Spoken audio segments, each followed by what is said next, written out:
നമസ്കാരം. റാഫ്റ്റോക്ക് ഫുട്ബോളിലേക്ക് അവർക്കും സ്വാഗതം. റയൽ മാഡ്രിഡിൻ്റെ അടുത്ത സീസണിലെ കോച്ചായി അൽവാരോ അർബിലോവ തുടരാനുള്ള സാധ്യത തീരെ കുറവാണെന്നാണ് ലഭ്യമാവുന്ന എല്ലാ സൂചനകളും.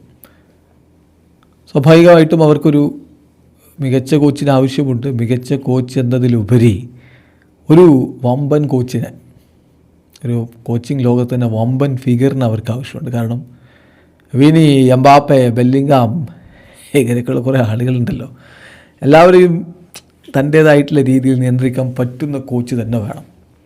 അപ്പം അതുകൊണ്ട് തന്നെ യർഗൻ ക്ലോപ്പിനായിട്ട് അവർ ശ്രമങ്ങൾ നടത്തുന്നു, ഉനായി എമറിക്കായി ശ്രമങ്ങൾ നടത്തുന്നു എന്നുള്ള വാർത്തകളൊക്കെ കഴിഞ്ഞ നാളുകളിൽ നമ്മൾ കേട്ടതാണ്. ഇപ്പോൾ ഇത് വീണ്ടും യർഗൻ ക്ലോപ്പിൻ്റെ പേര് തന്നെ ശക്തമായിട്ട് ഉയർന്നു വരികയാണ്. ഇപ്പോൾ ബോർഹ ഡയസ് റിപ്പോർട്ട് ചെയ്യുന്നതനുസരിച്ച് ക്ലോപ്പ് റയൽ മാഡ്രിഡ് കോച്ചാവാൻ അതിൻ്റെ തൊട്ടരികിലാണ് നിൽക്കുന്നത്. Jurgen Klopp is very close to coaching Real Madrid next season. അടുത്ത സീസണിൽ റയലിനെ അദ്ദേഹം പരിശീലിപ്പിക്കാനുള്ള സാധ്യത വളരെ കൂടുതലാണ്. ആ ഒരു കോച്ച് സ്ഥാനത്തിന് തൊട്ടരികിലാണ് അദ്ദേഹം. മാത്രമല്ല, അദ്ദേഹം ഇപ്പോൾ സ്പെയിനിൽ ഒരു വലിയ മാൻഷൻ, 4 മില്യൺ യൂറോയുടെ മാൻഷൻ വാങ്ങിച്ചിട്ടുണ്ട് ഓൾറെഡി. അത് ബെർണാബുവിൽ നിന്ന് 1 മണിക്കൂർ മാത്രം അകലെയാണ് എന്നാണ് ഇപ്പോൾ അദ്ദേഹത്തിൻ്റെ റിപ്പോർട്ട്. ഏതായാലും ഇത് വെച്ചുകൊണ്ടാണ്, അതായത് ഇപ്പോൾ സ്പെയിനിൽ ആളൊരു വലിയ മാൻഷൻ വാങ്ങിച്ചു.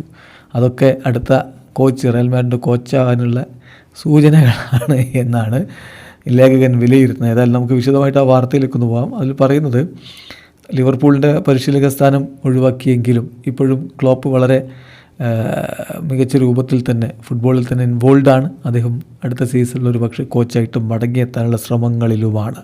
ഈ ഘട്ടത്തിലാണ് അദ്ദേഹം മയോർക്കയിൽ ഒരു മാൻഷൻ വാങ്ങിച്ചിട്ടുള്ളത്. എന്ന് പറഞ്ഞാൽ അത് 1 അവർ ദൂരെ എന്ന് പറയുമ്പോൾ 1 മണിക്കൂർ വണ്ടി ഓടിച്ചെത്തുക എന്നുള്ളതല്ല. ആക്ച്വലി 1 അവർ ഫ്ലൈറ്റ് ഉണ്ട് മാഡ്രിഡിലേക്ക് എത്താൻ വേണ്ടിയിട്ട്. എന്തായാലും ബെർണാബുവിലേക്ക് ഈസി ആയിട്ട് അദ്ദേഹത്തിന് റീച്ച് ചെയ്യാൻ പറ്റും, തിരികെ കുടുംബത്തിനോടൊപ്പം ജോയിൻ ചെയ്യാനും പറ്റും എന്നുള്ള ആ രൂപത്തിലാണ് ഇങ്ങനൊരു മാൻഷൻ വാങ്ങിക്കലിനെ വിലയിരുത്തുന്നത്.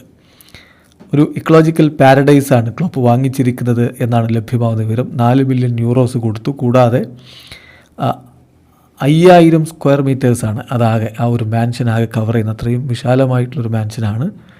കൂടാതെ അദ്ദേഹം നല്ലൊരു ഇൻവെസ്റ്റ്മെൻറ്റ് റിനോവേഷന് വേണ്ടി അവിടെ നടത്തിയിട്ടുമുണ്ട്. അദ്ദേഹം അതിനെ ഫാമിലി ഇക്കോ പാരഡൈസ് എന്ന രൂപത്തിലാണ് കാണുന്നത്. അങ്ങനെയാണ് അദ്ദേഹം അതിനെ വിളിക്കാൻ ഇഷ്ടപ്പെടുന്നതും. മാത്രമല്ല, ഇപ്പോൾ ക്ലോപ്പിൻ്റെ ഒരു ഡ്രീമാണ് സ്പെയിനിൽ താമസിക്കുക, സ്പെയിനിൽ ഒരു വീട്. ഇതൊക്കെ അദ്ദേഹത്തിന് നേരത്തെ തുറന്നു പറഞ്ഞിട്ടുള്ളതാണ്. എൻ്റെ ജീവിതത്തിൽ മുഴുവൻ ഞാൻ സ്വപ്നം കണ്ടിരുന്ന ഒരു കാര്യമാണ് ഇങ്ങനെ ഒരു വീട് ഇത്തരം ഒരു സ്ഥലത്തുണ്ടാവുക എന്നുള്ളത്. അവിടുത്തെ അറ്റ്മോസ്ഫിയർ, ക്ലൈമറ്റ്, അവിടുത്തെ ജനങ്ങളൊക്കെ എനിക്കേറെ ഇഷ്ടമാണ് എന്നുകൂടി അദ്ദേഹം പറയുന്നു. ഏതായാലും യർഗൻ ക്ലോപ്പ് ഇനിയിപ്പോൾ കോച്ചായിട്ട് വീണ്ടും മടങ്ങിയെത്തുമോ എന്നുള്ളതാണ് കണ്ടറിയേണ്ടത്. ഇപ്പോൾ അദ്ദേഹം ഡയറക്ടർ ഓഫ് ഫുട്ബോൾ, റെഡ് ബുള്ളിൻ്റെ ഡയറക്ടർ ഓഫ് ഫുട്ബോളായിട്ട് അദ്ദേഹം സ്റ്റിൽ വർക്ക് ചെയ്യുന്നുണ്ട് എന്ന കാര്യം കൂടി ശ്രദ്ധിക്കണം. എന്തായാലും ലഭ്യമാവുന്ന സൂചനകൾ അടുത്ത സമ്മറിൽ അദ്ദേഹം കോച്ചിങ് ജോബിലേക്ക് മടങ്ങിയെത്തുമെന്ന് തന്നെയാണ്. റയൽ മാഡ്രിഡിൻ്റെ കോച്ചാവാനുള്ള സാധ്യത വർദ്ധിക്കുന്നു എന്ന് സ്പാനിഷ് മാധ്യമങ്ങൾ റിപ്പോർട്ട് ചെയ്യുന്നു. വീഡിയോ അവസാനിക്കുന്നു. ഫുട്ബോൾ ലോകത്തെ കൂടുതൽ വിശേഷങ്ങളുമായി റാഫ്റ്റോക്സ് എത്താം.